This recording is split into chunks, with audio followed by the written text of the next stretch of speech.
네, 지난 시간에는 1편에는 저희가 클라우드에 대한 개념과 그리고 종류, 유형에 대해서 설명을 드렸었는데요. 이번 2편에서는 클라우드에 대한 서비스와 그리고 데이터 센터, 기술과 직업 관련해서 말씀드리도록 하겠습니다. 그러면 클라우드에는 어떤 서비스가 있나요? 라고 보면 크게 IaaS, 인프라를 관리하는 IaaS가 있고 플랫폼을 서비스로 제공하는 PaaS가 있을 수 있고 SaaS라고 소프트웨어를 서비스로 제공하는 이렇게 크게 IaaS, PaaS, SaaS로 나뉠 수 있습니다. 그래서 그 기술들을 잠깐 간략하게 살펴보면 IaaS는 여러분들이 PC를 통해서 뭔가 작업을 하려고 하면 물리적인 PC가 필요하잖아요.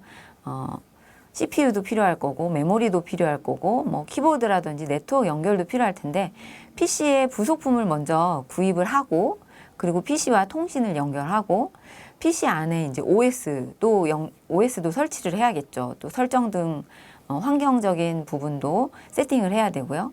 저장 용량이 부족하면 또 구입을 해서 연결하기도 해야 되고요.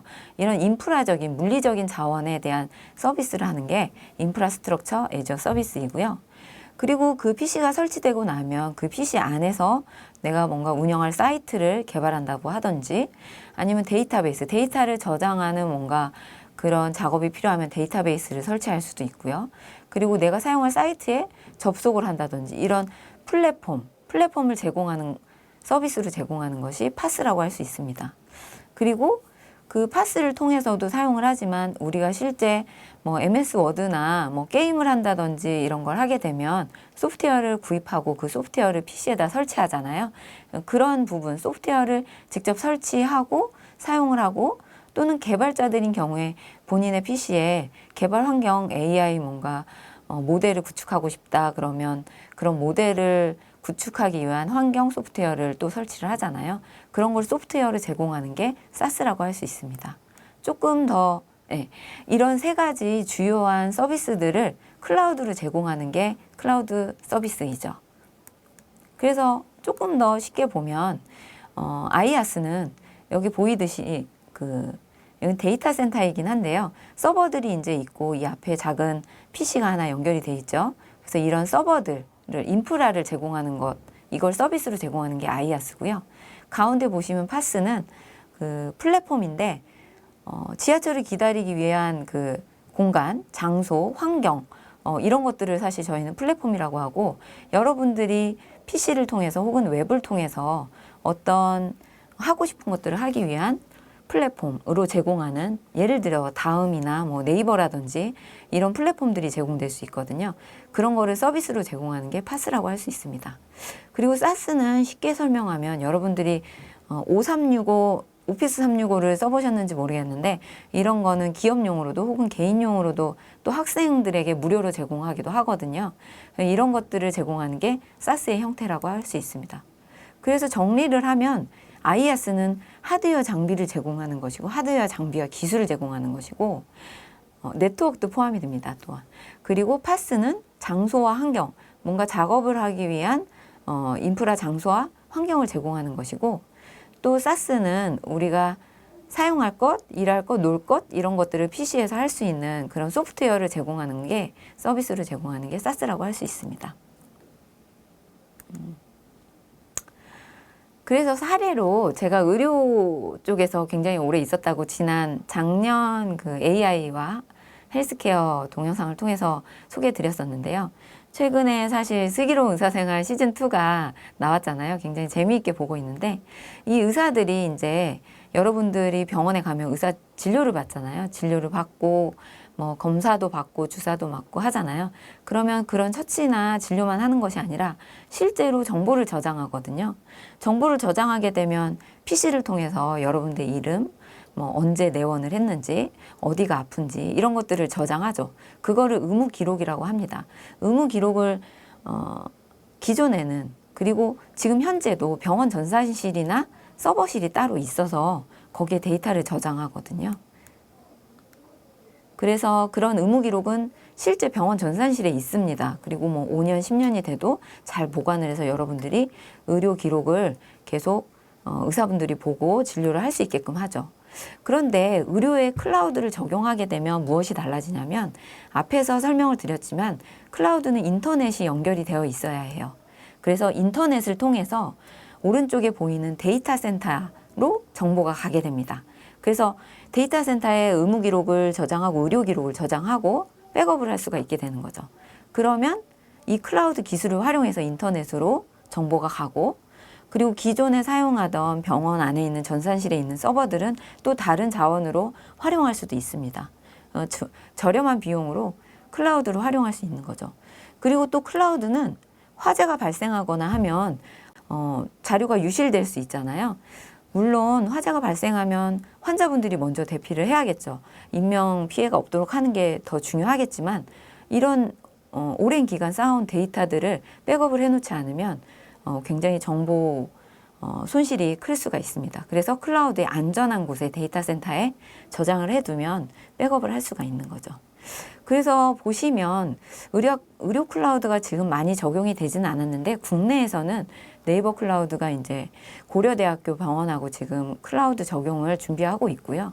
오른쪽에 보시면 이제 우리가 코로나 때문에 굉장히 백신이 어디서 나오는지 이런 것들도 굉장히 관심을 갖고 있는데, 미국의 IT 빅5에서도 이런 클라우드를 중심으로 의료 빅데이터 이런 걸 저장하고 플랫폼을 구축하려는 게 활발하게 일어나고 있습니다. 그래서 이렇게 저희 국내뿐만 아니라 글로벌하게 의료 정보를 공유하고 활용할 수 있으면 보다 나은 환자들에게 보다 나은 의료 진료와 서비스, 콘텐츠를 제공할 수 있겠죠. 그래서 잠깐 사례를 보았는데, 클라우드 관련해서 데이터 센터와 이제 진로 관련해서 얘기를 하고 마무리 짓도록 하겠습니다. 데이터 센터는 우선 제가 SDS 소속이니까 SDS 데이터 센터를 보면 사실 데이터 센터는 어렵지 않습니다. 기술이 어렵지 않다는 게 아니라 의미는 데이터를 가지고 있는 장소가 이제 데이터 센터이고요.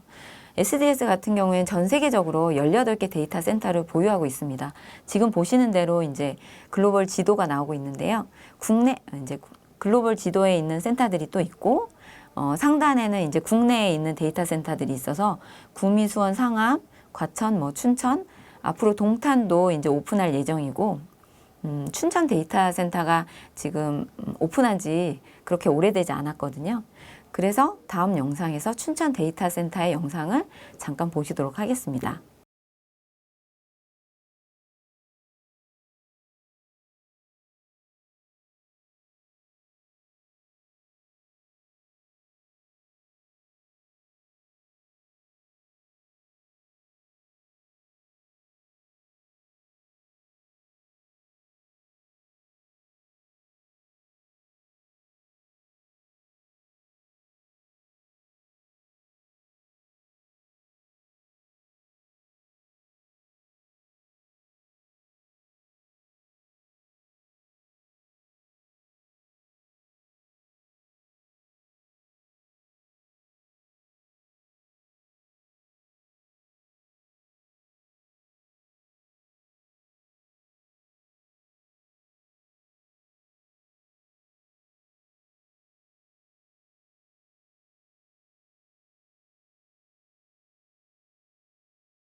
우리가 찾은 클라우드의 새로운 중심.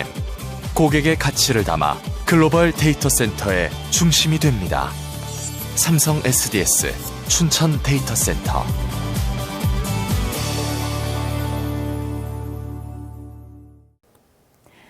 네. 춘천 데이터 센터 SDS의 춘천 데이터 센터를 보셨는데요. 이번에는 여러분들이 아마 보신 영상일 거예요. TV에도 요즘 광고에 나오고 있는데 윤여정 선생님이 나레이션을 해서 굉장히 재밌게 만든 것 같습니다.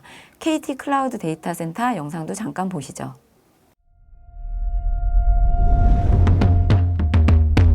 서울특별시 용산구 원효로 IDC 센터. 여긴 내가 아는 동네인데.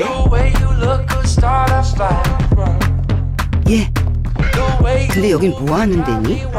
중요한 데이터를 지켜요. 데이터? 무슨 데이터? 우리나라 데이터요.